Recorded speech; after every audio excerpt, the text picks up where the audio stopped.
말씀을 듣기 전에 우리의 손을 가슴에 얹고 믿음으로 선포하기를 원합니다. 말씀이 나를 변화시킵니다. 아멘.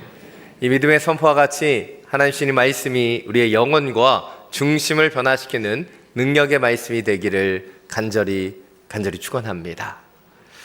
한 소년이 숲속을 지나가다가 그 나무를 보며 정성스럽게 만지고 있는 한 신사를 보았습니다. 그래서 그 신사에게 왜 그 나무를 그렇게 정성스럽게 만지고 있느냐고 물었습니다. 그 신사가 소년에게 이 나무는 보통 나무가 아니라 노래하는 나무라고 알려주었어요. 그리고 소년은 그곳을 지나갈 때마다 그 나무 앞에 서서 이 나무가 노래하기를 기다렸습니다. 그러나 그 나무는 노래하지 않았습니다. 얼마의 시간이 흘러서 그 나무 앞에서 이 소년은 또 신사를 만났습니다. 근데 그 신사가 이 나무를 톱으로 베고 있었습니다. 그래서 소년은 노래하는 나무를 베지 말라고 그 신사에게 부탁했습니다. 그 신사는 소년에게 얘기했어요. 이 나무를 베어야지만 이 나무가 노래할 수 있다고. 그리고 얼마의 시간이 흐른 이후에 이 신사는 그 소년을 찾아왔습니다. 그리고 소년에게 이렇게 말했습니다. 내가 들고 있는 이 바이올린이 바로 노래하는 나무란다. 그리고 그 신사는 세상에서 가장 아름다운 그 연주를 들려주었다고 합니다. 어찌 보면 제자들이 그리고 우리가 노래하는 나무를 이해할 수 없었던 소년과 같지는 않았을까 생각해 보게 됩니다. 나무로 만들어진 바이올린을 꿈꾸기보다는 우리는 나무만을 바라보기 때문이죠. 오늘 말씀을 통해서 바로 예수 그리스도의 부활에 대해서 함께 묵상해 보기를 원합니다. 오늘 본문에는 세 부류의 사람들이 나타납니다. 첫 번째는 빈무덤에 가서 천사들의 증언을 들은 여인들입니다. 그리고 천사들의 그 증언을 듣고 여인들은 신비스러운 그 부활을 믿고 부활의 증인이 되지요. 두 번째는 여인들의 증언을 들은 제자들입니다. 이 제자들은 여인들과는 반대로 믿지 못하고 그 증언을 어처구니 없게 여겼다라고 성경은 기록하고 있습니다. 세 번째는 시몬 베드로입니다. 베드로는 여인들의 이야기를 듣고 빈무덤으로 달려가지요. 그리고 예수님이 걸치셨던 고운 삼배 천만이 그 무덤에 있는 것을 보고 이상하게 생각합니다. 그는 부활을 믿지 못하지도 않는 바로 그런 중간 상태에 위치하게 되는 것을 보게 됩니다. 여러분은 어떤 상태에서 계십니까? 오늘 본문에서 특별히 이 여인들과 제자들의 이 부활에 대한 믿음이 차이 나는 이유는 무엇일까요? 그 이유는 누가 증거를 했는가 하는 부분에서 차이가 난다고 생각합니다. 여인들은 신비스러운 천사들의 증언을 들었다면 제자들은 그 증언을 들은 여인들의 증언을 들었기 때문이죠. 그래서 여인들은 그 천사들의 그 증언을 듣고 믿게 되었다면 이 사람의 말로 여기는 제자들은 그 증언을 믿지 못했다라고 할 수 있는 것이죠. 그러나 예수님께서는 그런 제자들을 그냥 내버려 두시지 않고 그들 가운데 직접 자신을 드러내시고 그 손과 옆구리를 보여주심을 통해 제자들도 부활을 믿게 됩니다. 바로 예수님께서 그들에게 찾아오셨기 때문이에요. 사실 부활을 믿는다는 것은 결코 쉽지 않습니다. 부활은 사람의 역사, 사람의 일이 아닌 바로 하나님의 역사이며 하나님의 신비이기 때문이에요. 그래서 이 부활은 인간의 생각으로, 인간의 관점으로는 결코 믿는 것이 쉽지 않습니다. 그래서 부활을 믿고 부활의 능력으로 살아가기 위해서는 크게 세 가지가 필요하다라고 말합니다. 첫 번째는 바로 우리가 예수 그리스도의 역사적인 부활을 믿을 수 있어야 한다는 것이죠. 역사적인 부활. 바로 예수님께서 십자가에 달려 죽으셨을 뿐만 아니라 부활하신 것이 역사적인 사실이라는 것을 믿는 거예요. 우리가 잘 알려져 있는 것처럼 바로 제자들, 그들은 믿음의 증인이 되어 부활을 온 땅 가운데 전하는 복음의 전달자로 쓰임 받았습니다. 그러나 사람의 말이 아닌 실제적인 부활의 증거로 또한 뽑히고 있는 것이 바로 오늘 본문에 나타나는 빈무덤의 사건입니다. 바로 예수님의 무덤이 비었고 그 무덤이 지금까지 전해지지 않고 있다는 것이죠. 프랭크 모리슨의 누가 돌을 옮겼는가라고 하는 유명한 책이 있습니다. 유명한데 여러분이 모르셔서 더 당황한 것 같습니다. 예수님의 최후의 일주일을 추적한 내용이 담겨 있는 책입니다. 이 책은 영국의 저널리스트가 부활의 허구성을 밝혀내기 위해 조사하기 위해 시작되었어요. 그러나 방대한 자료를 조사하고 검토하는 과정 속에서 그는 전혀 다른 결과를 도출해내게 됩니다. 바로 부활이 역사적인 사실이라는 것을 보게 되었던 것이죠. 그리고 이 책에 그 증거들을 이야기하고 있습니다. 특별히 프랭크 모리슨은 빈무덤이 나타나는 이유를 6가지의 가설로 예측합니다. 저는 시간 관계상 3가지만 살펴보도록 하겠는데요. 나머지 3가지는 별로 살펴보지 않아도 되는 내용입니다. 왜냐하면 예수님 진짜 죽은 게 아니라 서늘한 그 무덤 속에서 깨어나셔서 돌을 밀고 나오셨다 이런 가설이고, 또 다른 것은 여인들이 무덤을 잘못 찾아갔다 이런 가설이기 때문이에요. 그래서 주목하지 않아도 되고요. 특별히 이 3가지의 가설, 왜 빈무덤이 생겼는가? 첫 번째는 아리마대 사람 요셉이 몰래 더 적당한 무덤으로 예수 그리스도의 시체를 옮겼다는 것이죠. 두 번째는 로마 권력의 명령에 의해 시체가 치워졌다라고 보는 것이에요. 세 번째는 무덤에 받쳐질지 모르는 순간을 막기 위해 유대 지도자들이 그 시체를 옮겼다라고 보는 것이죠. 첫 번째, 아리마대 사람 요셉이 그 무덤을 준비했는데 그가 또 다른 곳으로 옮겼다는 것은 상식적으로 이해하기 어렵습니다. 그리고 그 무덤을 옮겼다면 제자들도 그 무덤을 더 정확히 알 수 있었을 것이라고 사료되기 때문이죠. 또한 로마 총독이 옮겼다면 어떠했을까요? 로마의 세력이 옮겼다면 로마의 세력에 대항하고 있었던 유대인들이 그 사실을 더 분명히 알 수 있었을 것이라는 것이죠. 또한 반대로 유대 지도자들이 그것을 옮겼다면 그들에게 각을 세우고 있었던 제자들이 그 사실을 결코 놓치지 않았을 거라고 추정하는 것입니다. 그리고 놀랍게도 이 모든 가설의 결과는 똑같아요. 바로 그 무덤이 지금까지 발견되지 않았다는 거예요. 여러분, 성지순례를 가보시면 이 예수님의 행적이 조금이나 남아있는 곳에는 다 기념교회가 있어요. 그래서 예수 탄생교회, 수태고지 기념교회, 가나 혼인잔치 기념교회, 팔복교회 등 수많은 예수님의 행적이 있는 곳마다 이 기념하는 교회들이 있어요. 그러나 이 무덤만은 어디에도 나타나고 있지 않기 때문에 이 무덤에 대한 기록은 어디에서도 나타나지 않고 있다는 거예요. 역사적으로도 그리고 성경에도 동일하게 빈무덤에 대해서 이야기하고 있다는 것이죠. 더 자세한 내용은 여러분 책을 사서 보시면 좋을 것 같습니다. 제발 사서 읽어보시면 좋겠습니다. 두 번째로, 우리가 부활을 믿기 위해서는 예수 그리스도의 역사적인 부활을 넘어서서 성령의 역사를 통한 우리 자신의 실존적인 부활을 믿을 수 있어야 한다는 거예요.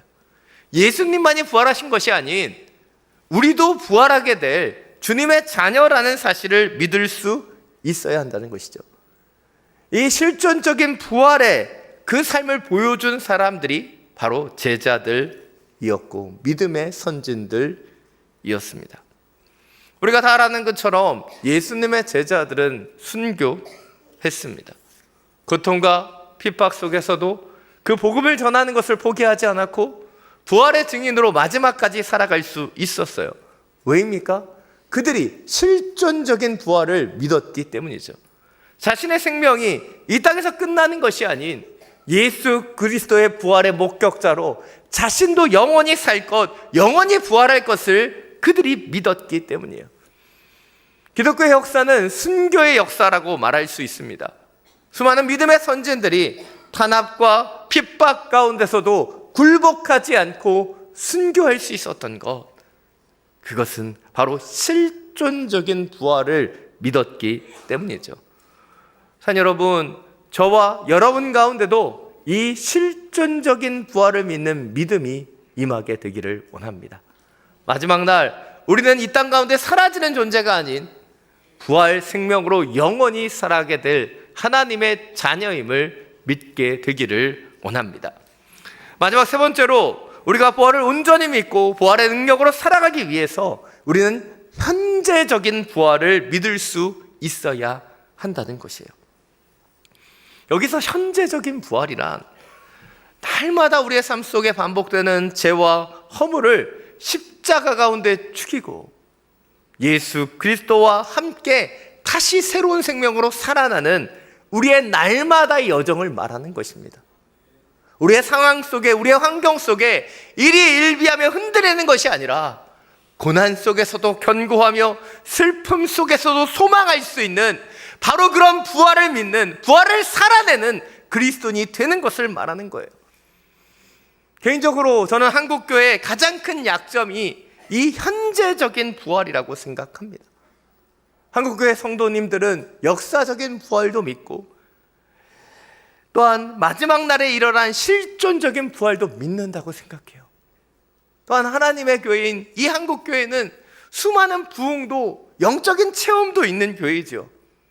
그러나 안타깝게도 이 땅에 많은 믿음의 성도들이 부활의 증인으로 이 현재적인 부활을 살아내지 못하고 있다는 것이죠. 세상의 사람들과 동일하게 걱정, 근심, 염려, 또 아픔과 고통의 노예로 살아가는 것을 보게 된다는 거예요.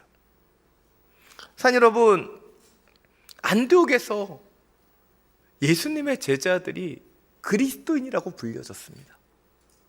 왜 그들이 그리스도인이라고 불려졌습니까? 세상의 사람들과는 다르게 예수 그리스도를 따라가는 삶을 보여주었기 때문이죠. 저는 오늘 저와 여러분 가운데도 바로 그 부활의 증인으로 살아가는 은혜가 있기를 원합니다. 우리의 삶 속에 고난도 있고 역경도 있고 문제도 있지만 부활의 소망이 우리 가운데 있기에 그것으로 인하여 흔들리지 않는 그 소망의 삶을 살아갈 수 있어야 되는 거예요. 이 땅에 많은 사람들이 부활을 믿게 되는 것은 2000년 전 그 예수 그리스도의 역사적인 부활을 믿게 되었기 때문이기도 하겠죠. 또 이 땅의 사람들이 부활을 믿게 되는 것, 그것은 이후에 나타나는 실존적인 부활을 믿게 되기 때문이기도 할 것입니다. 그러나 이 땅에 많은 사람들이 진정으로 부활을 믿게 되는 것은 바로 저와 여러분이 부활의 증인이 되어 현재적인 부활을 살아갈 때 그것이 가능해지는 거예요. 우리가 어려움 속에서도 문제 속에서도 흔들리지 않는 예수 그리스도의 소망을 가지고 살아가는 바로 그런 작은 차이를, 온전한 믿음을 보여줄 때 우리는 부활의 증인이 되는 것이고 그들은 우리를 통해 부활 소망이 무엇인지를 경험하게 되기 때문이죠. 산 여러분, 이 현재적인 부활, 나의 삶을 통해 그 부활 소망을 나타내고 증거할 수 있게 되기를 간절히 축원합니다. 오늘 본문에서 여인들은 빈무덤에서 빛나는 옷을 입은 두 천사를 만나게 됩니다. 그리고 천사들은 예수님에 대해서 증언하지요. 오늘은 6절 7절입니다. 함께 읽겠습니다. 그분은 여기 계시지 않고 살아나셨다. 예수께서 갈릴리에서 너희와 함께 계실 때 하신 말씀을 기억해보라. 인자가 마땅히 죄인의 손에 넘겨져 십자가에 못 박히고 3일째 되는 날에 다시 살아나야 한다고 하시지 않았느냐. 그리고 8절에서 이러한 증언을 들은 여인들은 예수님이 해주셨던 그 말씀을 기억하고 그 말씀을 붙잡음으로 바로 부활의 증인이 될 수 있었던 것입니다. 산 여러분, 우리 주변에 어떤 사람들이 무슨 이야기를 하느냐, 그것도 참 중요한 것입니다.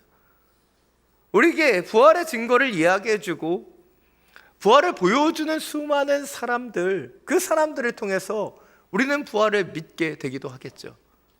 그러나 결국에는 이 여인들과 같이 우리는 주님의 말씀을 붙잡아야 되고 그 말씀을 기억해야 되며 말씀을 살아낼 때 그 부활이 나의 부활, 나의 고백하는 현재적인 부활이 될 수 있는 것이죠. 때때로 우리의 삶 속에 고난과 염려와 문제들이 찾아옵니다. 그것은 우리가 여전히 성금요일에 예수 그리스도의 십자가를 바라보는 눈물과 아픔 속에 있기 때문이죠. 그러나 우리의 인생은 성금요일에서 끝나지 않고 주님이 부활하시고 다시 사시는 그 주일을 기다려야 합니다. 예전에 이재훈 위목사님께서 인용하셨던 토니 캠플러 목사님의 It's Friday but Sunday is coming 이라는 설교는 이렇게 고백합니다. 금요일에 예수님께서는 십자가에 못 박히셨다. 제자들은 흩어졌고 사람들은 절망했다. 악이 마침내 궁극적 승리를 거둔 듯 했고 하나님은 무력해 보였다. 그것은 금요일이었기 때문이었다. 그러나 일요일이 오고 있었다. 금요일의 처참한 절망과 패배는 모든 것이 끝이라고 생각나게 만들었지만 일요일이 오고 있었다. 그렇다. 아직 금요일에 머물러 있는 우리는 충분히 절망해야 한다. 여전히 악이 승리한 것 같아 보이고 여전히 하나님의 백성들은 무력해 보이며 여전히 하나님의 그 백성들과 함께하는 것 같아 보이지 않을 때 우리는 그 무기력함과 절망과 아픔을 쉽게 떨쳐버릴 수 없다. 오히려 그 모든 금요일의 무거움을 온몸으로 받아내며 그 금요일의 어두움의 삶에서 겪어내야 할지도 모른다. 오늘은 금요일이지만 그러나 일요일이 오고 있었다. It's Friday, but Sunday is coming. But Sunday is coming. But Sunday is coming. 산 여러분, 우리의 삶 속에 고통도 고난도 아무런 문제도 없는 것이 부활이 아닙니다. 우리는 성금요일의 십자가 가운데 서 있기도 하지만 우리의 인생은 고통과 염려, 그 십자가로 끝이 나는 것이 아닌 바로 주님이 부활하신 주일이 다가오고 있다는 것을 놓치지 않아야 하는 것이죠. 그리고 우리 믿음의 성도들은 바로 그 기다림과 소망으로 살아갈 수 있어야 되는 거예요. 그 기다림과 소망이 있기에 이 세상의 사람들과는 다른 모습으로 살아갈 수 있어야 되는 것이고 그 소망과 기다림으로 우리는 부활의 증인이 될 수 있어야 하는 것입니다.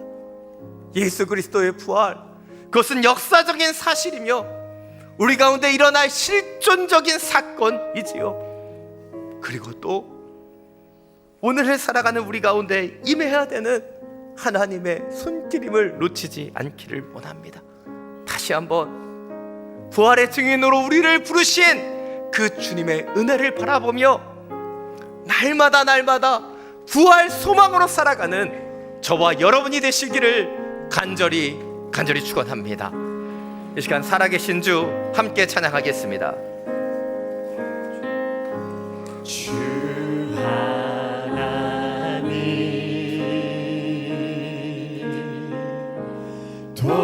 독생자 예수 날 위하여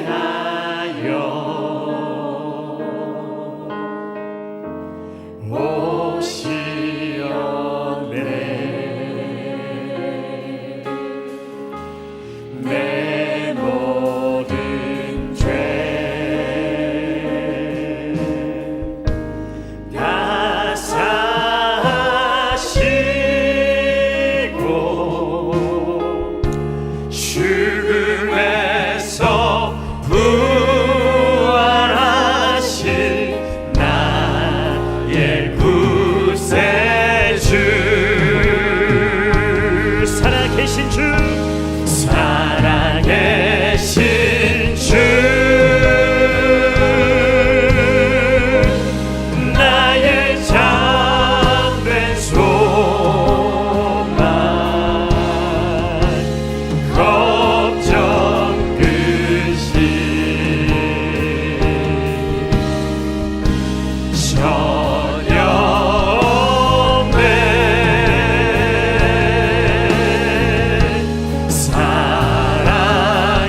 함께 기도하며 나아가기를 원합니다.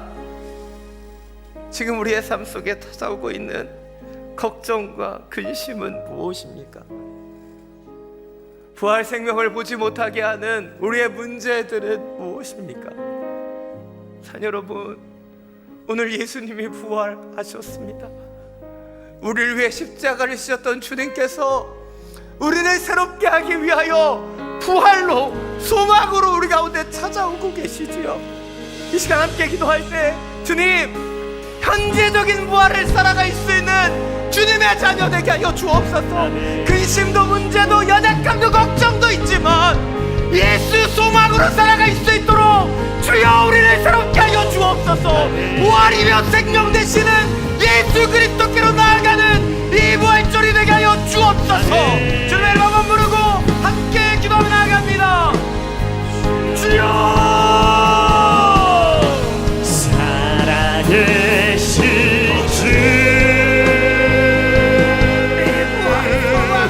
나의 잠든 소망, 현실적인 부활을 살아갈 수 있도록 역사하여 주옵소서. 주님, 부활을 믿는 우리를 부활의 증인으로 삼아주옵소서. 아직도 예수 그리스도의 부활을 믿지 못하는 자들에게 나아가게 하여 주시옵소서.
사랑이 많으신 주님, 당신만이 우리의 소망 되시기에 걱정 근심 전혀 없습니다.